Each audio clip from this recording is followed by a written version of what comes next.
Ketua DPP Partai Nasdem Effendi Hoiri alias Gus Coy menyebutkan, perusahaan milik Ketua Umum Partai Nasdem Surya Paloh diganggu oleh pemerintahan Presiden Joko Widodo, Jokowi.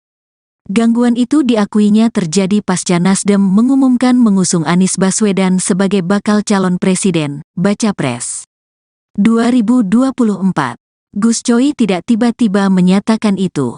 Mulanya, ia menepis anggapan bahwa Nasdem ragu telah mengusung Anies gara-gara nama calon wakil presiden, cawapres, tak kunjung diumumkan. Sebaliknya, katanya, Nasdem justru berani mengambil berbagai risiko. Termasuk, berhadapan dengan Presiden Jokowi yang dianggap tidak mendukung Anies sebagai baca pres. Bagi Nasdem tidak ada masalah kapan saja diumumkan.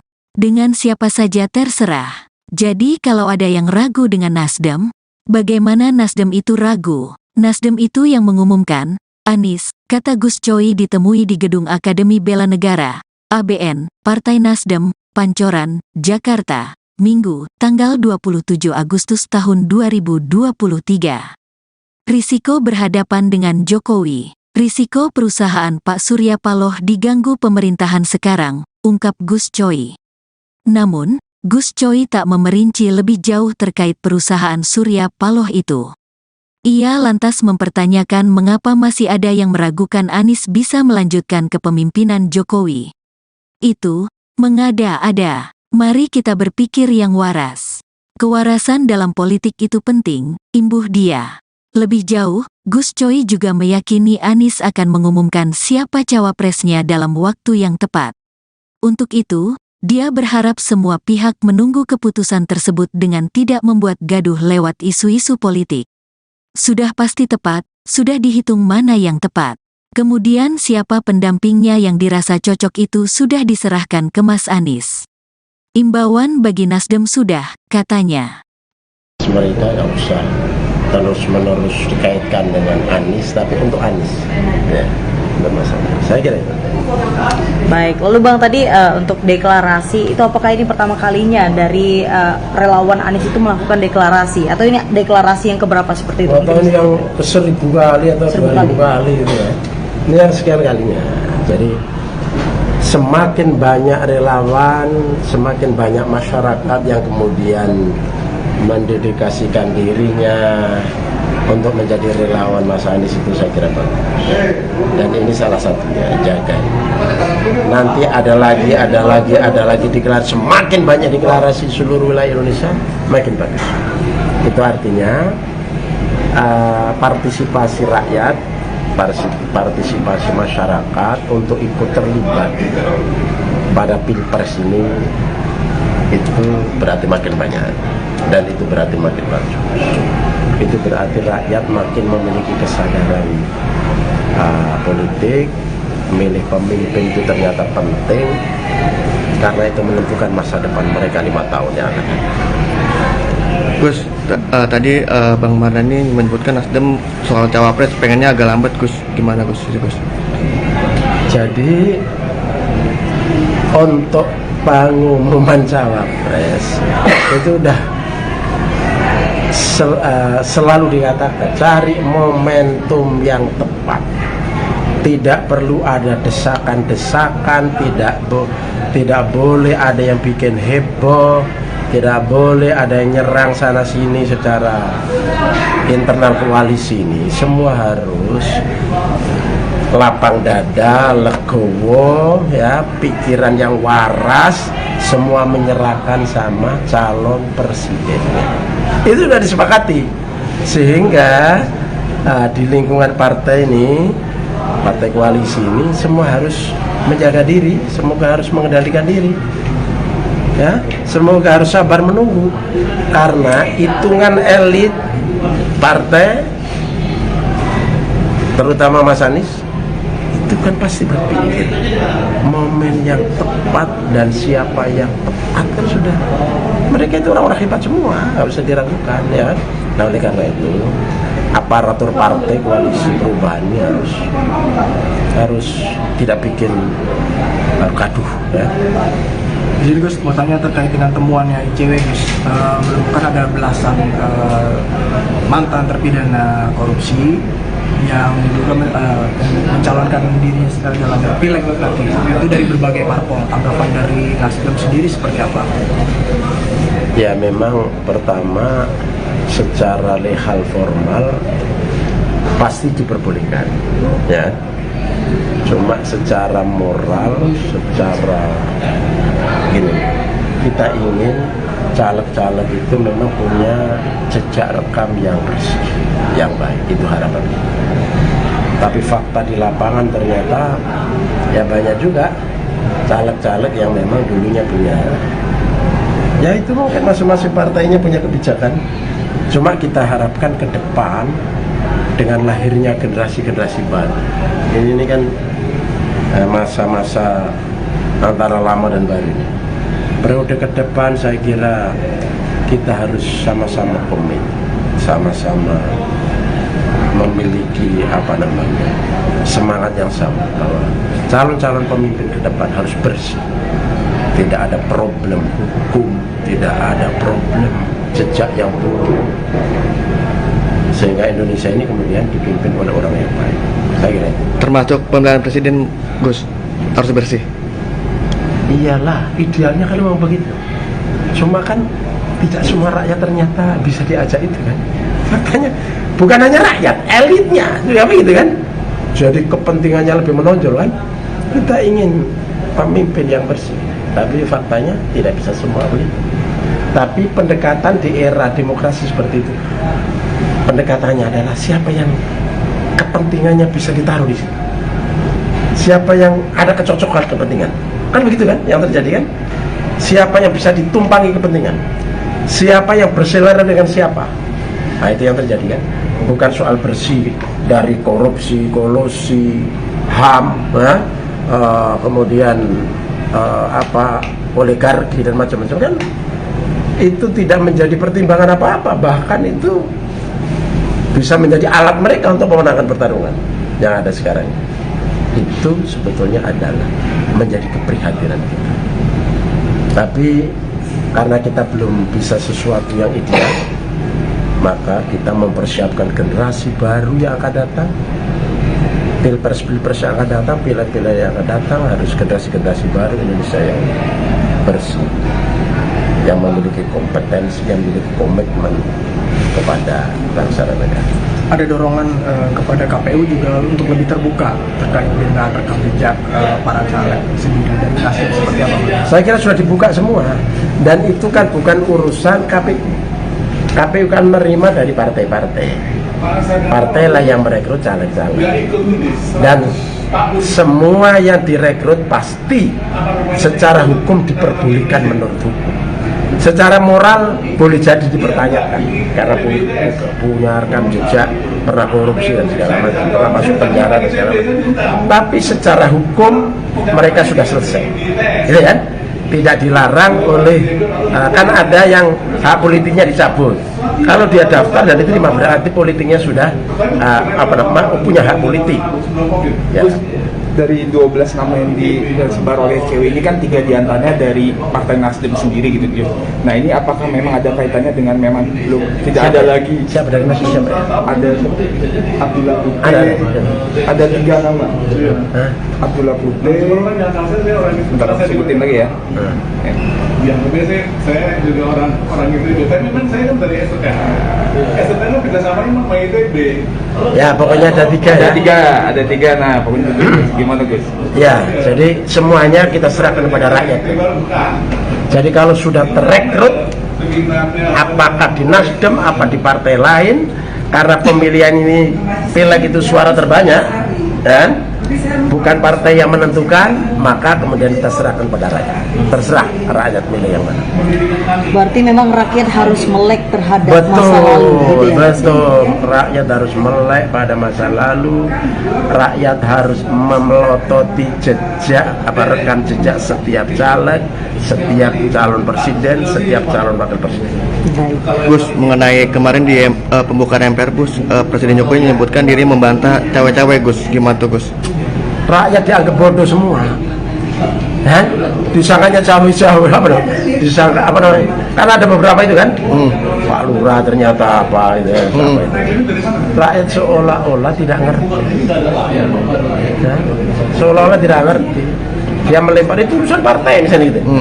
Sesungguhnya semua partai itu ya dia mengendalikan, kecuali Nasdem yang tidak bisa dikendalikan oleh dia. Ya.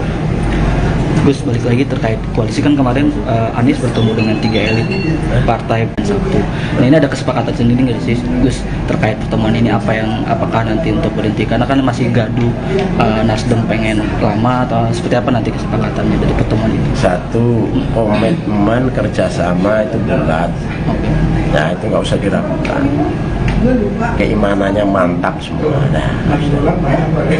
Adapun soal teknis bidang nggak ada masalah, tapi ujungnya seperti yang saya kemukakan bahwa siapapun yang dipilih oleh Anies dan kapan Mas Anies itu mengumumkan, ayo kita sama-sama legowo, nggak usah bikin gaduh memaksa-maksa Mas Anies untuk segera mengumumkan. Kita semua legowo menyerahkan sepenuhnya kepada Mas Anies, karena pastilah ketika mengumumkan dalam situasi yang tepat. Tidak mungkin tidak tepat, pasti sudah dihitung mana yang tepat, kapan yang tepat, kemudian siapa calon pendampingnya yang dirasakan cocok, itu sudah diserahkan pada masyarakat. Nah itu himbauan dari Nasdem sudah. Bagi Nasdem nggak ada masalah, kapan saja diumumkan, ya. Dengan siapa saja sudah terserah masyarakat. Ya.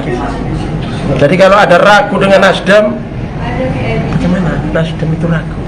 Nasdem itu yang mengumumkan, yang berani ngambil resiko berhadapan dengan Jokowi, resiko perusahaannya Pak Surya Paloh diganggu oleh pemerintahan sekarang, ya. Loh kok kemudian diragukan, ragu untuk melanjutkan masanya Anies sebagai calon presiden. Nah, itu memang ada. Nah, mari kita berpikir yang waras. Kewarasan dalam politik itu penting. Terima kasih Bang. Terima kasih. Secara langsung, kenapa tuh? Ya karena punya acara lain. Gak ada masalah. Jadi para relawan tidak perlu untuk selalu menghadirkan Mas Anies. Mereka harus bekerja sendiri secara mandiri, secara independen. Kreativitas mereka nggak usah terus-menerus dikaitkan dengan Anies, tapi untuk Anies, ya, nggak masalah. Saya kira. Baik, lalu Bang tadi untuk deklarasi itu apakah ini pertama kalinya dari relawan Anies itu melakukan deklarasi atau ini deklarasi yang keberapa seperti itu? Atau ini yang ke-1000 kali atau 2000 kali itu ya. Ini yang sekian kalinya. Jadi semakin banyak relawan, semakin banyak masyarakat yang kemudian mendedikasikan dirinya untuk menjadi relawan Mas Anies itu saya kira. Dan ini salah satunya, jaga. Nanti ada lagi deklarasi, semakin banyak deklarasi seluruh wilayah Indonesia, makin bagus. Itu artinya partisipasi rakyat, partisipasi masyarakat untuk ikut terlibat pada pilpres ini itu berarti makin banyak, dan itu berarti makin bagus. Itu berarti rakyat makin memiliki kesadaran politik, milih pemimpin itu ternyata penting karena itu menentukan masa depan mereka 5 tahun yang akan datang. Terus tadi Bang Mardhani menyebutkan Nasdem soal cawapres pengennya agak lambat, Gus. Gimana Gus? Jadi untuk pengumuman cawapres itu udah selalu dikatakan cari momentum yang tepat. Tidak perlu ada desakan-desakan, tidak boleh ada yang bikin heboh, tidak boleh ada yang nyerang sana sini secara internal koalisi ini. Semua harus lapang dada, legowo, ya, pikiran yang waras, semua menyerahkan sama calon presiden. Itu sudah disepakati, sehingga di lingkungan partai ini, partai koalisi ini, semua harus menjaga diri, semua harus mengendalikan diri. Ya, semoga harus sabar menunggu karena hitungan elit partai, terutama Mas Anies, itu kan pasti momen yang tepat dan siapa yang tepat itu sudah, mereka itu orang-orang hebat semua, nggak usah diragukan ya. Nah, oleh karena itu aparatur partai koalisi perubahan ini harus tidak bikin gaduh. Di sini Gus mau tanya terkait dengan temuannya ICW Gus, menemukan ada belasan mantan terpidana korupsi yang diduga yang mencalonkan dirinya dalam pileg nanti. Nah, itu dari berbagai parpol. Tanggapan dari Nasdem sendiri seperti apa? Ya memang pertama secara legal formal pasti diperbolehkan, ya. Cuma secara moral, secara gini, kita ingin caleg-caleg itu memang punya jejak rekam yang bersih, yang baik, itu harapan kita. Tapi fakta di lapangan ternyata ya banyak juga caleg-caleg yang memang dulunya punya, ya itu masing-masing partainya punya kebijakan. Cuma kita harapkan ke depan dengan lahirnya generasi-generasi baru. Ini kan masa-masa antara lama dan baru.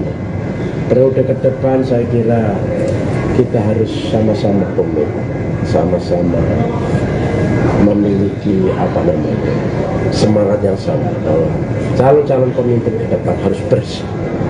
Tidak ada problem hukum, tidak ada problem jejak yang buruk, sehingga Indonesia ini kemudian dipimpin oleh orang yang baik. Termasuk pemilihan presiden Gus harus bersih. Iyalah, idealnya kan memang begitu.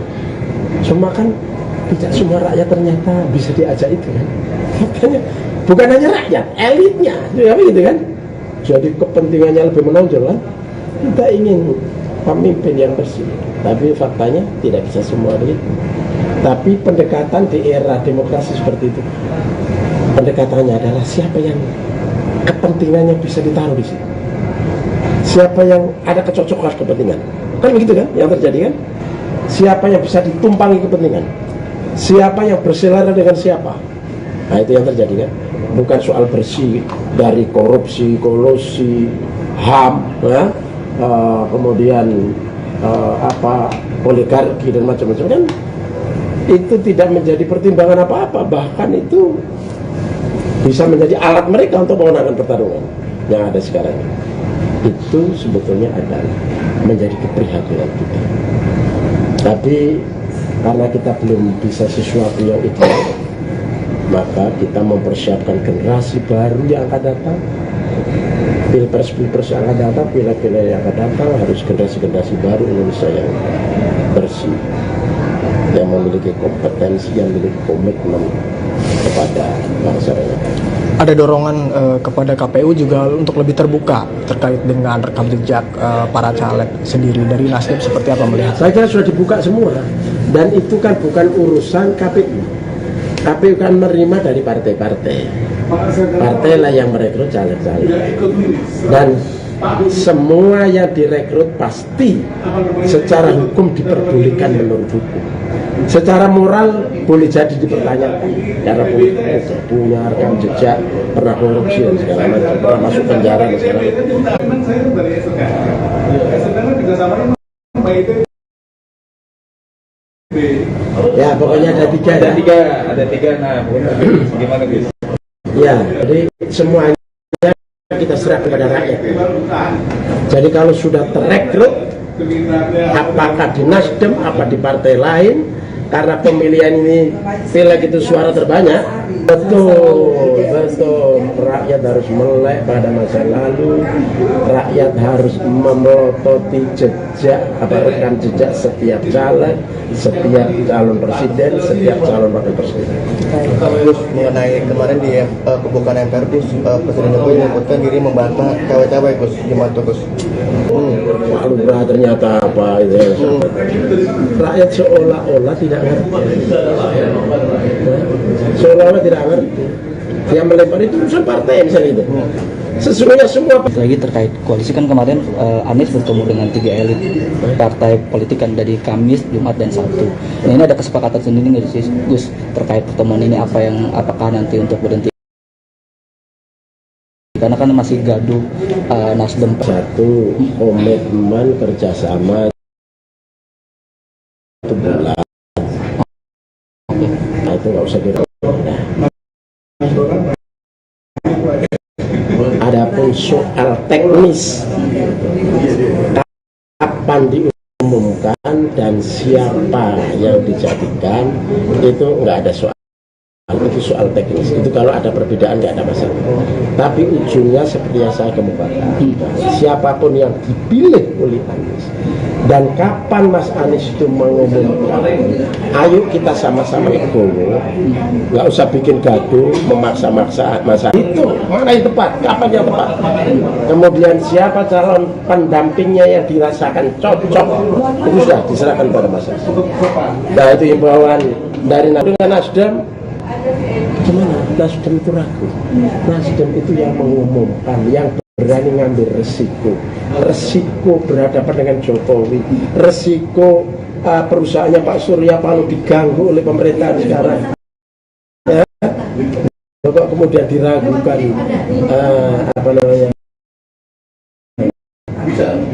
ragu untuk melanjutkan masa Anies sebagai calon presiden. Nah, itu memang ada. Nah, mari kita berpikir yang benar. Terima kasih. Ketua DPP Partai Nasdem Effendi Hoiri alias Gus Coy menyebutkan, perusahaan milik Ketua Umum Partai Nasdem Surya Paloh diganggu oleh pemerintahan Presiden Joko Widodo, Jokowi. Gangguan itu diakuinya terjadi pasca Nasdem mengumumkan mengusung Anies Baswedan sebagai bakal calon presiden, baca pres. 2024. Gus Coy tidak tiba-tiba menyatakan itu. Mulanya, ia menepis anggapan bahwa Nasdem ragu telah mengusung Anies gara-gara nama calon wakil presiden, cawapres, tak kunjung diumumkan. Sebaliknya, katanya, Nasdem justru berani mengambil berbagai risiko, termasuk berhadapan dengan Presiden Jokowi yang dianggap tidak mendukung Anies sebagai baca pres. Bagi Nasdem tidak ada masalah kapan saja diumumkan.